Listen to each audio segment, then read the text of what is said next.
प्यारे दिल्ली वासियों, आदर योग्य मेरे सभी रोहिणी कोर्ट बार एसोसिएशन के सम्मानित कानूनी अधिवक्ताओं, आज हम आपसे चर्चा करेंगे इंटरलोक्टरी ऑर्डर के बारे में।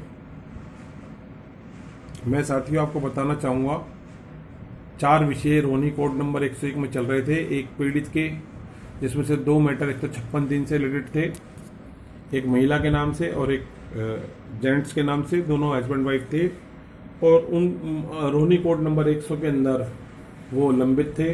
एक मुकदमा 156 दिन का 20/2/18 को फाइल हुआ था और दूसरा 3/2/18 को। ये सारे दोनों मुकदमे रानीबाग थाने के पुलिस कर्मियों के खिलाफ थे और उन्होंने कई गंभीर अपराध किए और उन अपराधों को छुपाने के लिए उन्होंने और कई गंभीर अपराध किए।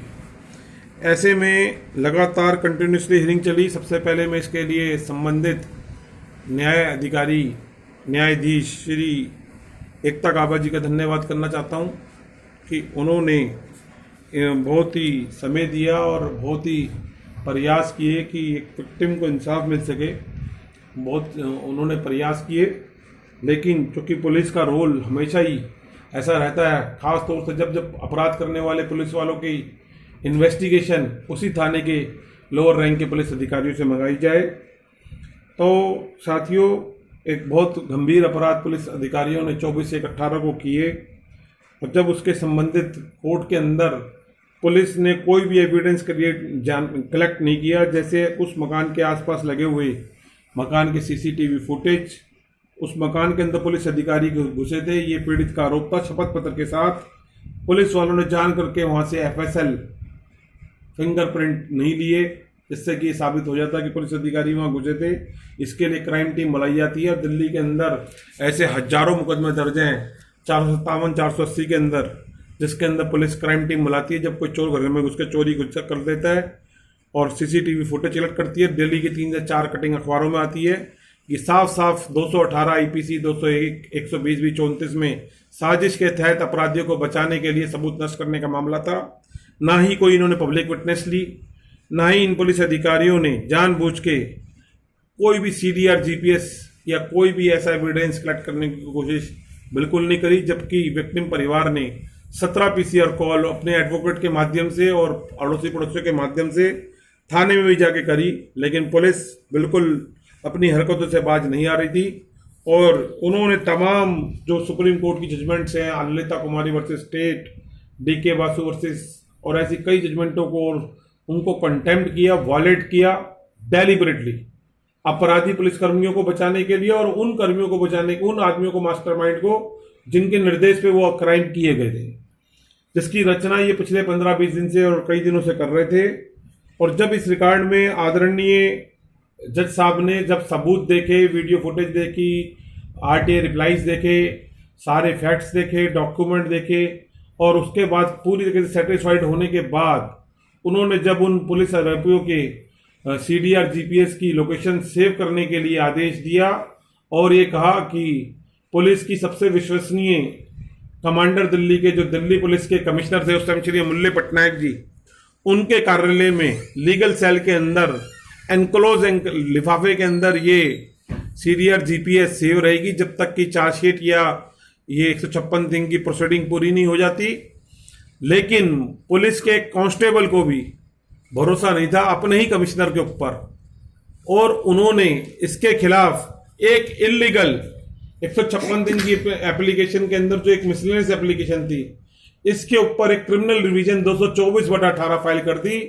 10/12/18 के अंदर आदरणीय जज साहब के ऑर्डर के अंदर भी ये मेंशन था, लेकिन उसके अंदर 4/12/18 का जो रिपोर्ट मंगाई गई थी और आदेश दिया गया था, पुलिस कमिश्नर के कार्यालय को दिया गया था और DCP legal cell police commissioner को रिपोर्ट करना था। लेकिन वहां से एक RTA रिप्लाई मिला जो आदरणीय DCP MA रिजवी साहब ने दिया। उन्होंने बताया कि हमने कोई परमिशन नहीं दी क्रिमिनल रिवीजन फाइल करने की किसी भी तरह की पुलिस को, और पुलिस ने ये सब कुछ जानकारी के बावजूद ACP सरस्वती R संजीव कुमार और थाना रानीबाग के पूर्व SHO राजेंद्र सिंह, SI नवीन और कई लोगों ने आके कोर्ट के अंदर ये एक क्रिमिनल रिवीजन फाइल करी और 10/12/18 को ये लिखवा दिया कि वर्बली हम कह रहे हैं, पुलिस का काम अब वर्बल चलने लग गया। उन्होंने कहा जी वर्बल निर्देश पे हमने क्रिमिनल डिवीजन फाइल कर दी है। जब हमने इस बात का अपोज किया और कोर्ट से को कहा कि इनसे फाइलिंग का नंबर मंगाया जाए कि अगर इन्होंने फाइलिंग किया है तो उसका फाइलिंग का नंबर बताया जाए, इन पुलिसकर्मियों ने जब तक क्रिमिनल डिवीजन फाइल ही नहीं करी थी और इसी वजह से ये लोग उसका फाइलिंग नंबर उस कोर्ट के अंदर ऑर्डर में शीट में लिखवा नहीं सके। तो ये एक अनदर एक झूठ और कंटेम्प्ट था 340 सीआरपीसी में। अगर इन्होंने कर दिया तो फाइलिंग नंबर कोर्ट को क्यों नहीं लिखवाया ऑर्डर शीट के अंदर, नहीं लिखवाया इन लोगों ने। आदरणीय जज साहब ने भी ये बात को लेकर बड़ा गंभीरता से लिया और पुलिस ने एक बड़े शोर से कहा कि जैसे उनको स्टे पहले ही मिल जाएगा। उन्होंने कहा जी हमें 2 दिन का समय दे दिया जाए और आदरणीय कोर्ट ने उनको समय दे दिया 13/12/18 का। और उस दिन जज साहब छुट्टी पे थे और उस दिन के बाद उस दिन वहां से आदरणीय जज साहब का 4/12 ऑर्डर का कंटेम्प्ट हुआ, 10/12/18 के ऑर्डर कंटेम्प्ट हुआ और उसके बाद 13/12/18 को वहां से एक वीरेंद्र सिंह नाम का सब इंस्पेक्टर आया विजिलेंस पीएचक्यू से एक रिपोर्ट लेके, जो कि उस कोर्ट की रिटर सुमिता झांझी जी ने ली लेकिन सप्लाई नहीं करी गई। जो कि एक रूल है कि अगर जज एब्सेंट होता है तो या तो कोई स्टेटस रिपोर्ट आप लोगे ही नहीं रिकॉर्ड के ऊपर, और अगर रिकॉर्ड पे लोगे तो दूसरी पार्टी को सप्लाई करी जाएगी कॉपी। लेकिन उस दिन ऐसा नहीं किया गया। जैसे कि पुलिस के नेक्सस से काम कर रहा था, मुझे समझ में नहीं आता था कि एक सीनियर कानून के पूरा ज्ञान रखते हैं और रीडर साहब ने ऐसा क्यों किया। वो रिपोर्ट एक्सेप्ट करी लेकिन सप्लाई नहीं करी। उसके बाद साथियों मैं बताऊंगा बहुत ही गंभीर इसके अंदर हुआ। 11/12/18 को सुबह 3 सीनियर अधिकारी, बहुत ही बड़े स्तर के अधिकारी रोहिणी कोर्ट के अंदर 11 बजे से लेकर 1:40 के बीच के अंदर उपलब्ध रहे और विक्टिम भी अपने अधिवक्ता के साथ कोर्ट के अंदर पहुंच गया था सुबह 10 बजे ही, कि कहीं सुबह 10 बजे हियरिंग ना हो जाए। लेकिन मैटर 2 बजे के लिए लगा हुआ था, जैसे कि सुबह सूचना मिलती है। जैसे एडवोकेट ने पता किया, उसके बाद कोर्ट के अंदर गया, वहां के रीडर अहमद से पता किया, उसने कहा मैटर 2 बजे के लिए लिस्टेड है और 2 बजे ही सुना जाएगा। जब 2 बजे हम उस कोर्ट के बाहर बैठे रहे, 2 बजे का इंतजार करते रहे, तो अचानक हमारे को 1:30 और 1 बजे के लगभग ये पता चला कि इस केस के ऊपर 17/12/18 की डेट लग गई है और आदरणीय कोर्ट ने इस मैटर को इस रिवीजन के ऊपर स्टे कर दिया है कोर्ट के 4/12/18 की फर्दर एक्टिविटी के लिए, जो कि बहुत गंभीर विषय थे। उसी टाइम उसी अधिवक्ता ने अपने विक्टिम के मोबाइल पर यह मैसेज ट्रांसफर किया एविडेंस बनाने के लिए, और विक्टिम ने अपने अधिवक्ता को और अन्य लोगों को कि जो हियरिंग 2 बजे होनी थी उसके बारे में वही सेम बात हमने 1:40 को व्हाट्सएप कर ली थी कई लोगों को, और वही ऑर्डर 2 बजे उस कोर्ट से हमें पता चला कि ये ऑर्डर उसके ऊपर लिस्टेड हुआ है। तो ये बहुत गंभीर विषय था। यहां से लगता है कि यहाँ कुछ गड़बड़ चल रही थी। समय से पहले एक हियरिंग हो चुकी थी, इसकी कंप्लेंट भी करी गई माननीय डिस्ट्रिक्ट एंड सेशन जज को नॉर्थ वेस्ट को, और पता नहीं चल सका आज तक कि उसके ऊपर क्या कार्रवाई निर्धारित हुई। इसके बाद साथियों मैं आपसे चर्चा करना चाहूंगा 13/12/18 को जज साहब छुट्टी पे थी 101 की। पुलिस ने रिपोर्ट आई, रिपोर्ट की कॉपी सप्लाई नहीं करी गई, और जब 17/12/18 का दिन आया तमाम प्रयास किए गए कानूनी अधिवक्ता द्वारा कोर्ट को समझाने का, बताने का, क्योंकि पुलिस की पूरी बात झूठ पर टिकी हुई थी। पीपी संजय जिंदल साहब आए हुए थे, एसीपी संजीव कुमार सरस्वती यार मौजूद थे, एसएचओ रानीबाग राजेंद्र सिंह उस टाइम जो थे वो मौजूद थे कोर्ट में, एसआई नवीन। उसके बावजूद ये एक इंटरलोक्टरी ऑर्डर के ऊपर 4/12/18 का ऑर्डर सेट असाइड कर दिया गया, अलाउ कर दिया गया पुलिस के और स्टेट के फेवर में, जिसको चीफ पब्लिक प्रोसिक्यूटर ने रिकमेंड किया था, जो कि उसमें आदरणीय पूर्णिमा गुप्ता जी थी। ये एक बहुत गंभीर विषय था कि जब एक इंटरलोक्टरी ऑर्डर अलाउ ही नहीं हो सकता था तो ये क्रिमिनल डिवीजन कैसे मेंटेनेबल हुई, किस आधार पे हुई, ये एक गंभीर विषय बन गया।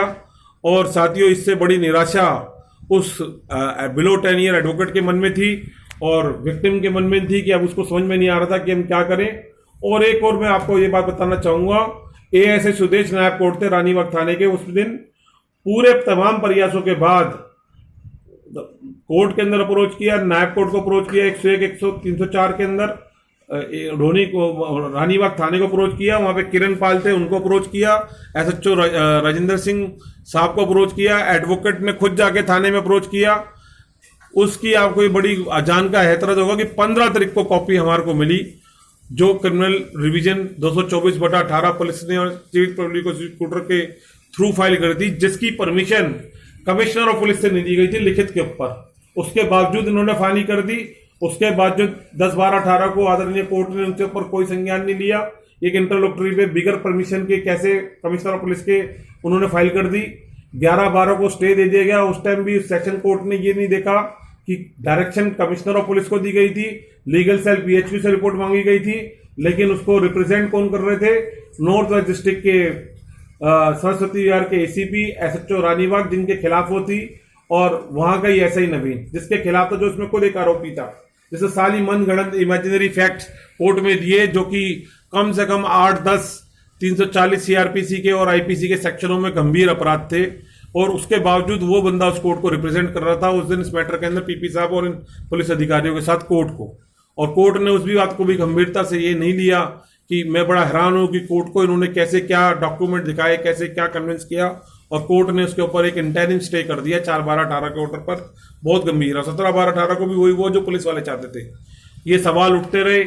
उसके बाद 19/12/18 को एक अन्य एप्लीकेशन के साथ, वो 3460 नंबर एक एप्लीकेशन थी, उसके साथ दोनों एप्लीकेशन को एक साथ डिसमिस कर दिया गया आदरणीय 101 नंबर की कोर्ट द्वारा। जिसके बाद एक और क्रिमिनल रिवीजन पिटीशन फाइल हुई 234/18, जो रोहिणी कोर्ट के अंदर 315 नंबर रूम में वीरेंद्र भट्ट साहब, जज साहब, स्पेशल जज सीबीआई साहब थे, उनकी कोर्ट में आदरणीय जज साहब की कोर्ट में लगी, और 14/1/19 को डिसाइड हो गई साथियों, और वो भी अलाउ हो गई। उसमें भी ऑर्डर सेटिस्फाइड हो गया इसी ग्राउंड के ऊपर कि ऑलरेडी 224/18 अलाउ थी, और उसके अंदर ये था कि इसके अंदर विक्टिम द्वारा 3 वो करी गई थी प्रेयर्स, जिसमें से एक प्रेयर पुलिस वालों के खिलाफ थी सीडीआर जीपीएस की, 2 प्रेयर थी 164 के लिए और एफआईआर दर्ज करने की, उसकी और उन्होंने चर्चा नहीं की और पर्पस को नहीं देखा कि सीडीआर जीपीएस का पर्पस क्या था। तो इस वजह से दोबारा अलाउ कर दी गई। तो 2 इंटरलोक्टरी ऑर्डर के ऊपर, एक मिसलेनियस एप्लीकेशन के ऊपर, ये 2 इंटरलोक्टरी ऑर्डर के ऊपर क्रिमिनल रिवीजन अलाउ कर दी गई। ये बहुत ही गंभीर विषय था, और काफी हमने इसके ऊपर लोगों के साथ जानकारी हासिल करनी चाहिए, लेकिन एडवोकेट निराश हो गए, कानूनी अधिवक्ता। इसीलिए मैं आज की यूट्यूब इंटरलोक्टरी ऑर्डर के नाम से जानी जाएगी ये आज शब्दावली। और लोगों ने, मेरे को बहुत सारे एडवोकेट्स ने कहा कि किसी भी इंटरलोक्टरी ऑर्डर के ऊपर क्रिमिनल रिवीजन मेंटेनेबल नहीं है किसी भी सेक्शन में सीआरपीसी के। और लेकिन अब ये आपके सामने है कि 2 सबसे पहले चीफ प्रोसिक्यूटर साहब ने फाइल करी, और इन्होंने एक बार कारण बताया कि पुलिस वालों ने 224/18 में कि पुलिस अधिकारियों की प्राइवेसी डिस्क्लोज हो जाएगी, उनके इन्फॉर्मर के नाम डिस्क्लोज हो जाएंगे, जबकि विक्टिम खुद एक इन्फॉर्मर था डिपार्टमेंट का। और साथियों, मैं आपको बताना चाहूंगा कि इसी दिन 19/12/18 को एक अनदर एक मैटर के अंदर उसी सेम कोर्ट में सेम नंबर के साथ आदरणीय एडवोकेट विकास गुप्ता जी के सुपरविजन में एक और उनके नेतृत्व के अंदर एक मतलब विक्टिम ने और फाइल कर रखी थी, और उसके अंदर इसी रानीबाग थाना के कर्मियों के 15 पुलिस 10 से 15 पुलिस कर्मियों की सीडीआर जीपीएस सेव करी गई, और उसी के अंदर बताया गया कि उसी थाने के अंदर 156 दिन में हेड कांस्टेबल राजेश राणा के खिलाफ थी 156 दिन लंबित, उसमें भी सीडीआर जीपीएस सेव करी गई। तो ये एक बहुत गंभीर विषय था कि उसी कोर्ट के अंदर ये सब हो रहा था, वही थाने के अधिकारी थे, और इन पुलिस अधिकारियों के ऊपर 124/18 पीएस रानीबाग 6/5/18 को दर्ज थी, और 184/18 एक और एफआईआर दर्ज थी जिनकी सीडीआर जीपीएस सेव करने के लिए बोली, जिसमें ये पुलिसकर्मी शराब के नशे में धूत रात के 11 बजे के लगभग एपीजे स्कूल के सामने अजय अपार्टमेंट के बीच में पार्क के आगे एक्सीडेंट करके और बंदे को मरता हुआ छोड़ के भाग गए, अपनी गाड़ी छोड़ के। ये ऐसे आचरण रखने वाले व्यक्तियों को, कोर्ट में लगातार झूठ बोलने के वाले व्यक्ति को और एविडेंस को डिस्ट्रॉय किया गया अपराधियों को बचाने की नजर से। सभी कानूनी अधिवक्ता समझ सकते हैं कि कितने गंभीर अपराध यहाँ पे हुए हैं, और उसके बावजूद आज तक ये पुलिसकर्मी, इनके खिलाफ कोई एक्शन नहीं है, और कोर्ट के अंदर ये अपने तरीके से कोर्ट को गुमराह करने का प्रयास करते आ रहे हैं, जिसमें ये सफल होते जा रहे हैं। और साथियों, मैं ये भी बताना चाहूंगा कि सेशन कोर्ट्स के और एमएम कोर्ट्स के best advocates, Rohini court association के बेस्ट लॉयर्स इंदर सिंह सरोवा साहब तक इस केस के अंदर रहे, विकास गुप्ता जी और एडवोकेट विक्रम अग्रवाल और निताशा ठकुराल जी और बहुत एडवोकेट्स इसके अंदर अपीयर हुए, सब निराश हुए।